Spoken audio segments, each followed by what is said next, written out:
All right, let's jump right in. We're diving into one of the biggest, most persistent mysteries out there. Why is there such a massive, stubborn gap between the world's rich and poor nations? People have been wrestling with this for ages, and today we're going to play detective and put some of the most common explanations under the microscope to see why they just don't add up.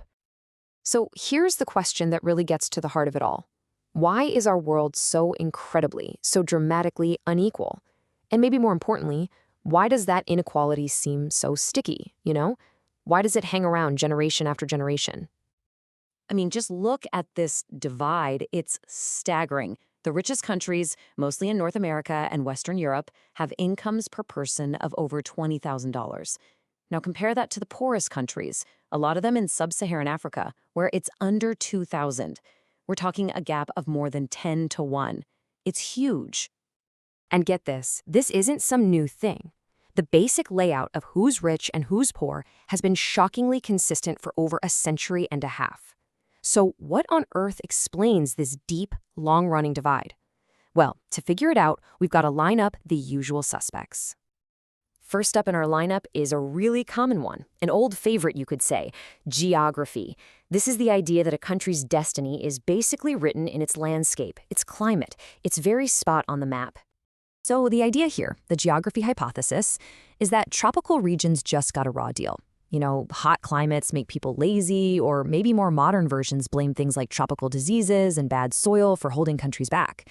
And, it sounds kind of plausible, right? On the surface anyway. Yeah, but then you look at a place like Nogales and the whole theory just falls apart. It's literally one city, but it's split in two by the US-Mexico border. You've got the same climate, same geography, same diseases on both sides. Yet on one side of a fence, you've got American prosperity and just feet away, Mexican poverty. The only thing that changes is the politics.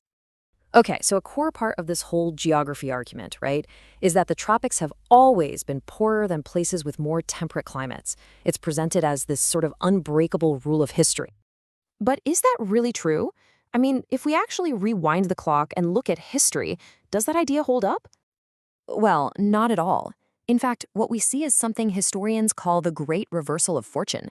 Go back 500 years, and the most advanced, wealthiest civilizations in the Americas, we're talking the Aztecs and the Incas, were smack dab in the tropics. Meanwhile, the areas that are now the US and Canada, they were way, way less developed. So, the verdict is in. Geography didn't change, but the wealth sure did. This theory just can't explain that massive reversal. So, case closed on that one. Let's bring in our second suspect. All right, suspect number 2. Is it all about culture? This is the idea that a country's beliefs, its values, its work ethic, that's what really determines if it's rich or poor. You've probably heard this one before. The idea, made famous by Max Weber and the Protestant ethic, that some cultures are just better built for making money. You still hear these kinds of stereotypes about different parts of the world all the time. But just like with geography, a real-world example just blows this theory out of the water. Just look at the Koreas. Before they were split, they had the same culture, same language, same history. Today, South Korea is an economic giant, while North Korea is plagued by poverty and famine.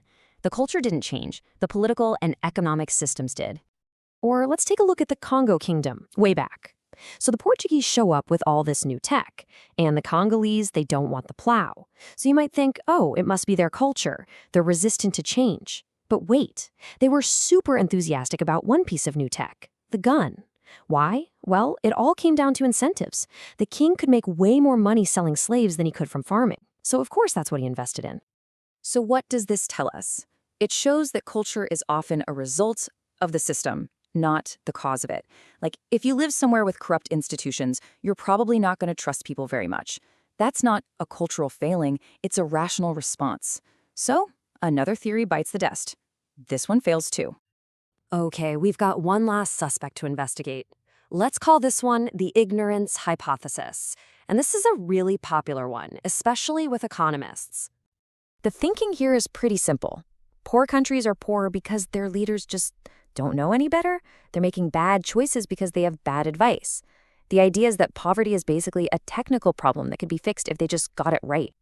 I mean, look at some of the things that happened in Ghana after independence. You see these projects and you think, what were they thinking? This is just nuts. But here's the thing. They weren't economic mistakes. They were political masterstrokes. For the leader, Kwame Nkrumah, these crazy, inefficient projects were the perfect way to reward his political allies and keep himself in power. And if you need any more proof, look at the tragic story of Prime Minister Kofi Busia. He absolutely knew what the right economic move was for his country. He did it, and bam, the very next month, he gets overthrown in a military coup. What does that tell you? Good economics can be really, really bad politics. So the takeaway here is pretty clear. It's not that leaders are ignorant, it's that they're often trapped. The very policies that would make their country rich might get them kicked out of office, or worse. So no, it's not ignorance. Okay, so let's recap. We've investigated geography, culture, and ignorance, and none of them hold up. So what's left? Well, the real answer, it turns out, is something a lot more deliberate, and frankly, a lot more chilling. The reason for all this poverty and inequality we see in the world, it's not an accident. It's not some big misunderstanding or a series of unfortunate errors. The core argument is this, and it's a powerful one. Poor countries are poor because the people with power make choices that create poverty. They get it wrong on purpose. The system isn't broken. For the people at the top, it's working just fine, exactly how they designed it. And that, of course, leaves us with a huge and pretty difficult question.